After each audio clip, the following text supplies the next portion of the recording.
News18 ಡಿಜಿಟಲ್ಗೆ ಸ್ವಾಗತ. ನಾನು ಸತೀಶ್ ಕನಕಪುರ.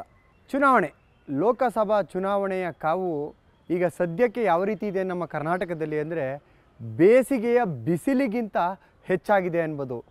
ಏನು ಕಳೆದ ವರ್ಷ ಏಪ್ರಿಲ್ನಲ್ಲಿ ನಡೆದಂತಹ ವಿಧಾನಸಭಾ ಚುನಾವಣೆಯ ಸಂದರ್ಭದಲ್ಲಿ ಒಂದಷ್ಟು ನಟ ನಟಿಯರು ಎರಡೂ ಪಕ್ಷಗಳು ಅಂದರೆ ಕಾಂಗ್ರೆಸ್ ಇರ್ಬೋದು, BJP ಇರ್ಬೋದು, ಮತ್ತೊಂದು ಕಡೆ JDS ಇರ್ಬೋದು, ಈ ಮೂರೂ ಪಕ್ಷಗಳ ಪರವಾಗಿ ಒಂದಷ್ಟು ನಟ ನಟಿಯರು ಪ್ರಚಾರದ ಅಖಾಡಕ್ಕೆ ಇಳಿದಿದ್ರು. ಆದರೆ ಈಗ ಏನು 2024ರ ಒಂದು ಲೋಕಸಭಾ ಚುನಾವಣೆಯಲ್ಲಿ ಯಾವ್ಯಾವ ನಟ ನಟಿಯರು ರಾಜಕೀಯ ಅಖಾಡಕ್ಕೆ ಇಳಿತಾರೆ, ಪ್ರಚಾರಕ್ಕೆ ಬರ್ತಾರೆ ಅನ್ನುವಂತಹ ಒಂದು ಕುತೂಹಲಕಾರಿಯಾದಂತಹ ಚರ್ಚೆ ಈಗಾಗಲೇ ಶುರುವಾಗಿದೆ. ಇನ್ನು ಮೊದಲಿಗೆ ಈ ವಿಚಾರವಾಗಿ ನಾವು ಬರೋದಾದರೆ, ಇನ್ನು ಈ ಕಳೆದ ಬಾರಿ ವಿಧಾನಸಭಾ ಚುನಾವಣೆಯ ಸಂದರ್ಭದಲ್ಲಿ ಒಂದು BJP ಪರವಾಗಿ ಪ್ರಚಾರ ಮಾಡಿದ್ದಂತಹ ಕಿಚ್ಚ ಸುದೀಪ್ ಅವರು ಈ ಬಾರಿಯೂ ಕೂಡ BJPಯ ಅಭ್ಯರ್ಥಿಗಳ ಪರವಾಗಿ ಏನಾದರೂ ಮತ್ತೆ ಮತಬೇಟೆಗೆ ಇಳಿತಾರಾ? ಮತ್ತು ಈಗಾಗಲೇ ಶಿವಣ್ಣ ಅವರು ಕೂಡ ಒಂದಷ್ಟು ಕಾಂಗ್ರೆಸ್ನ ಅಭ್ಯರ್ಥಿಗಳ ಪರವಾಗಿ ಪ್ರಚಾರಕ್ಕೆ ಮಾಡಿದರು. ಸೊ ಅದರ ಜೊತೆಗೆ ಈ ಬಾರಿ ಅವರ ಮಡದಿ ಗೀತಾ ಶಿವರಾಜ್ಕುಮಾರ್ ಅವರು ಚುನಾವಣಾ ಅಖಾಡಕ್ಕೆ ಇಳಿದಿರೋದ್ರಿಂದ ಖಂಡಿತವಾಗ್ಲೂ ಅವರು ಶಿವಮೊಗ್ಗದ ಏನೋ ಆ ಒಂದು ಕ್ಷೇತ್ರ ಏನಿದೆ ಆ ಕ್ಷೇತ್ರದಲ್ಲಿ ಅವರು ಪ್ರಚಾರ ಮಾಡೇ ಮಾಡ್ತಾರೆ. ಅದನ್ನು ಹೊರತುಪಡಿಸಿ ಬೇರೆ ಬೇರೆ ಒಂದು ಲೋಕಸಭಾ ಕ್ಷೇತ್ರಗಳಿಗೆ ಏನಾದರೂ ಶಿವರಾಜ್ಕುಮಾರ್ ಅವರು ಹೋಗಿ ಒಂದು ಪ್ರಚಾರ ಮಾಡ್ತಾರಾ ಅನ್ನುವಂಥ ಒಂದು ಪ್ರಶ್ನೆ ಇರುವಂಥದ್ದು. ಅದರ ಜೊತೆಗೆ ದರ್ಶನ್ ಅವರು ಕೂಡ ಅವರು ಪಕ್ಷಾತೀತವಾಗಿ ಅಂದರೆ BJP ಪರವಾಗೂ ಮಾಡಿದರು, ತಮಗೆ ಬೇಕಾದಂತಹ ಕಾಂಗ್ರೆಸ್ ಅಭ್ಯರ್ಥಿಗಳ ಪರವಾಗಿಯೂ ಕೂಡ ಅವರು ಪಕ್ಷಾತೀತವಾಗಿ ಅಂದರೆ ದರ್ಶನ್ ಅವರು ಪ್ರಚಾರಕ್ಕೆ ಹೋಗುವಂಥ ಸಂದರ್ಭದಲ್ಲಿ ನಾನು ಯಾವುದೇ ಒಂದು ಪಕ್ಷಕ್ಕೆ ಪ್ರಚಾರ ಮಾಡೋದಿಲ್ಲ, ನನಗೆ ಬೇಕಾದಂಥ ಸ್ನೇಹಿತರು ಎಲ್ಲ ಪಾರ್ಟಿಯಲ್ಲಿದ್ದಾರೆ, ನಾನು ಆ ವ್ಯಕ್ತಿಗೋಸ್ಕರ ಕೆಲಸ ಮಾಡ್ತೀನಿ, ಏನಕ್ಕೆ ಅಂದರೆ ನಮ್ಮ ಕಷ್ಟಕ್ಕೆ ಅವರು ಯಾರು ಕೆಲಸ ಮಾಡ್ತಾರೆ ಅಂಥವ್ರ ಪರವಾಗಿ ನಾನು ಹೋಗಿ ಮತ ಪ್ರಚಾರ ಮಾಡ್ತೀನಿ, ಅವರ ಪರವಾಗಿ ಒಂದು ಕ್ಯಾನ್ವಾಸ್ ಮಾಡ್ತೀನಿ ಅನ್ನುವಂಥ ನಿಟ್ಟಿನಲ್ಲಿ ಹೇಳಿದರು. ಸೊ ಈಗಾಗಲೇ ಅವರು ಒಂದು 2-3 ಚುನಾವಣೆಗಳಿಂದಲೂ ಕೂಡ ಕಳೆದ ಬಾರಿ ಲೋಕಸಭಾ ಚುನಾವಣೆ ಸಂದರ್ಭದಲ್ಲಿ ಸುಮಲತಾ ಅಂಬರೀಷ್ ಅವರ ಪರವಾಗಿ ಕೂಡ ಪ್ರಚಾರ ಮಾಡಿದರು. MLA ಎಲೆಕ್ಷನ್ನಲ್ಲೂ ಕೂಡ ಸಾಕಷ್ಟು ಅಭ್ಯರ್ಥಿಗಳ ಪರ ಪ್ರಚಾರ ಮಾಡಿದರು. ಅದೇ ರೀತಿಯಾಗಿ ಧ್ರುವ ಸರ್ಜಾ ಅವರು ಕೂಡ ಒಂದು ಕಾಂಗ್ರೆಸ್ ಅಭ್ಯರ್ಥಿ ಇರ್ಬೋದು, BJP ಅಭ್ಯರ್ಥಿಗಳಿರ್ಬೋದು, ಮತ್ತೊಂದು ಕಡೆ JDS ಅಭ್ಯರ್ಥಿ, ಮೂರು ಪಕ್ಷಗಳ MLA ಅಭ್ಯರ್ಥಿಗಳು ಯಾರಿದ್ರು ಆ ಅಭ್ಯರ್ಥಿಗಳ ಪರವಾಗಿ ಒಂದು ಪ್ರಚಾರವನ್ನು ಮಾಡಿದರು. ಅದರ ಜೊತೆಗೆ ದುನಿಯಾ ವಿಜಯ್ ಅವರು ಪ್ರಚಾರ ಮಾಡಿದರು. ಸೊ ಲೂಸ್ ಮಾದ ಯೋಗಿ ಅವರು ಕೂಡ ಪ್ರಚಾರ ಮಾಡಿದರು. ನಟಿಯರ ವಿಚಾರಕ್ಕೆ ಬರ್ತಾದರೆ ನಿಶ್ವಿಕಾ ನಾಯ್ಡು ಅವರು ಕೂಡ ಸಿದ್ದರಾಮಯ್ಯ ಅವರ ಪರವಾಗಿ ವರುಣ ಕ್ಷೇತ್ರದಲ್ಲಿ ಒಂದು ಪ್ರಚಾರವನ್ನು ಮಾಡಿದರು. ಅದೇ ರೀತಿಯಾಗಿ ಸಾಕಷ್ಟು ನಟಿಯರು ಅಂದರೆ ಹರ್ಷಿಕಾ ಪೂಣಚ್ಚ ಕೂಡ ಚಿಕ್ಕಬಳ್ಳಾಪುರ ವಿಧಾನಸಭಾ ಕ್ಷೇತ್ರದಲ್ಲಿ ಸುಧಾಕರ್ ಅವರ ಪರ ಕೂಡ ಪ್ರಚಾರವನ್ನು ಮಾಡಿದರು.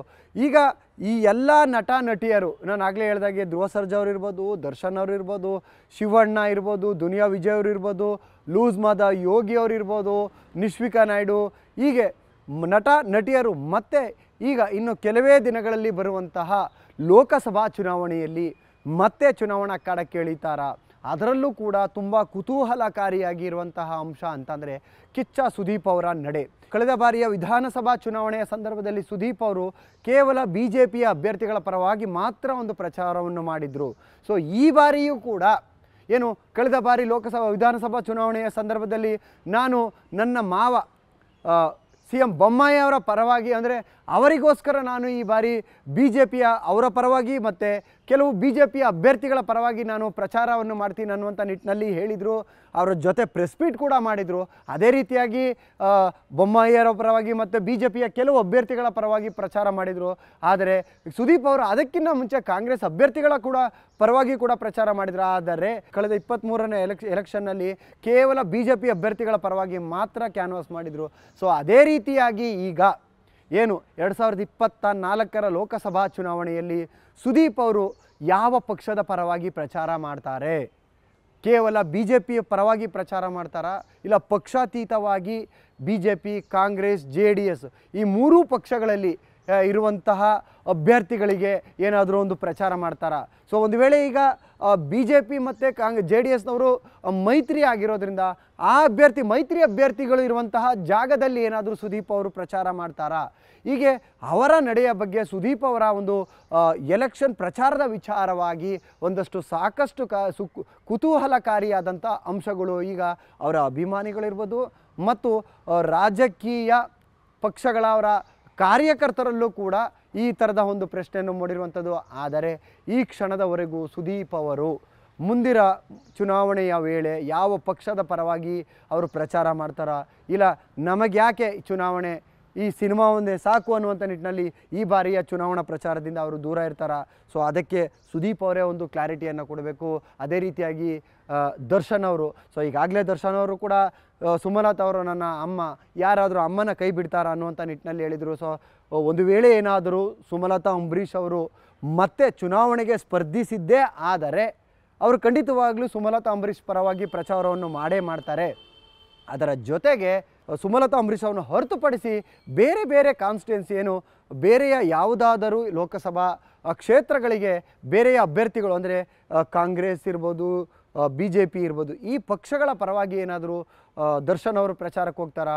ಸೊ ಅದು ಕೂಡ ಇನ್ನೂ ನಿಗೂಢವಾಗಿದೆ. ಅದರ ಜೊತೆಗೆ ಪ್ರಮುಖವಾಗಿ ಈ ಎಲ್ಲರನ್ನೂ ಒಂದು ಆಕರ್ಷಣೀಯವಾಗಿ ಕಾಡ್ತಿರುವಂತಹ ಮತ್ತೊಂದು ವಿಚಾರ ಅಂದರೆ ರಾಕಿಂಗ್ ಸ್ಟಾರ್ ಯಶ್ ಅವರ ಒಂದು ನಡೆ ಅಂತಲೇ ಅನ್ಬೋದು.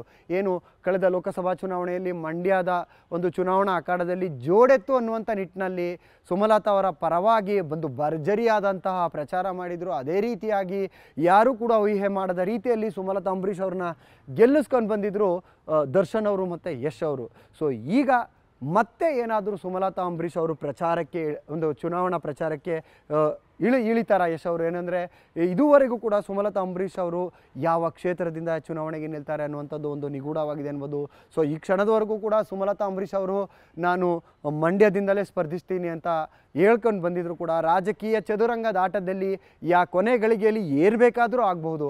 ಸೊ ಆ ನಿಟ್ಟಿನಲ್ಲಿ ಏನಾದರೂ ಸುಮಲತಾ ಅಂಬರೀಷ್ ಅವರು ಮಂಡ್ಯದಲ್ಲೂ ನಿಂತ್ಕೊಂಡು ಅಥವಾ ಒಂದು ವೇಳೆ ಮಂಡ್ಯದಿಂದ ಹೊರತುಪಡಿಸಿ ಬೇರೆ ಯಾವುದಾದ್ರೂ ಕ್ಷೇತ್ರಗಳಲ್ಲಿ ಏನಾದರೂ ಸುಮಲತಾ ಅಂಬರೀಷ್ ಅವರು ಎಲೆಕ್ಷನ್ಗೆ ಸ್ಪರ್ಧಿಸಿದ್ದೇ ಆದರೆ ಆ ಒಂದು ಪ್ರಚಾರ ಕಾರ್ಯಕ್ಕೆ ಮತ್ತೆ ಈ ಜೋಡೆತ್ತುಗಳು ಪ್ರಚಾರದ ತೇರಿಗೆ ಹೆಗಲು ಕೊಟ್ಟು ಆ ತೇರನ್ನು ಎಳಿತಾವ?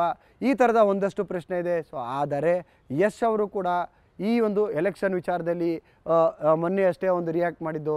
ಸೊ ನಮಗೆ ಯಾಕೆ ಎಲೆಕ್ಷನ್, ನಮಗೆ ಸಿನಿಮಾ ಮಾಡೋದಕ್ಕೆ ಕೆಲಸ ಇದೆ, ಸಿನಿಮಾ ಇದೆ, ನಾವು ಸಿನಿಮಾ ಮಾಡೋಣ ಅನ್ನುವಂಥ ನಿಟ್ಟಿನಲ್ಲಿ ಹೇಳಿದ್ದು. ಸೊ ಇದು ಕೂಡ ಒಂದು ಕುತೂಹಲಕಾರಿಯಾಗಿರುವಂಥದ್ದು. ಒಂದು ವೇಳೆ ಸುಮಲತಾ ಅಂಬರೀಷ್ ಅವರು ಚುನಾವಣೆಗೆ ನಿಂತಿದ್ದೇ ಆದರೆ ಯಶ್ ಅವರು ಈ ಬಾರಿ ಪ್ರಚಾರಕ್ಕೆ ಹೋಗ್ತಾರಾ ಇಲ್ವಾ ಅನ್ನುವಂಥ ಒಂದು ಅವರ ನಡೆ ಬಗ್ಗೆ ಕೂಡ ಒಂದು ನಿಗೂಢವಾಗಿರುವಂಥದ್ದು. ಸೊ ಅದಕ್ಕೂ ಕೂಡ ಯಶ್ ಅವರೇ ಮುಂದಿನ ದಿನಗಳಲ್ಲಿ ಒಂದು ಕ್ಲಾರಿಟಿಯನ್ನು ಕೊಡ್ತಾರಾ, ಕಾದು ನೋಡಬೇಕು. ಅದರ ಜೊತೆಗೆ ಆ್ಯಸ್ ಯೂಶುವಲ್ ಆಗಿ ಜಗ್ಗೇಶ್ ಅವರು BJP ಪಕ್ಷದ ಜೊತೆಯಲ್ಲಿ ಗುರುತಿಸಿರೋದ್ರಿಂದ ಅವರೇನಾದರೂ ಈ ಬಾರಿ ಒಂದಷ್ಟು BJP ಅಭ್ಯರ್ಥಿಗಳ ಪರವಾಗಿ ಅಥವಾ ಮೈತ್ರಿ ಅಭ್ಯರ್ಥಿ ಇರುವಂತಹ ಜಾಗದಲ್ಲಿ ಏನಾದರೂ ಚುನಾವಣಾ ಪ್ರಚಾರಕ್ಕೆ ಹೋಗ್ತಾರಾ ಅನ್ನುವಂಥದ್ದು.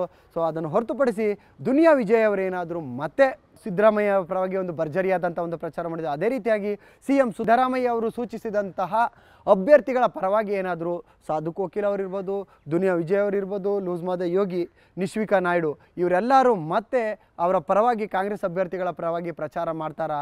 ಸೊ ಅನ್ನುವಂಥದ್ದು ಇನ್ನೂ ಕೂಡ ಒಂದು ಕುತೂಹಲವನ್ನು ಮೂಡಿಸಿರುವಂಥ ವಿಚಾರ.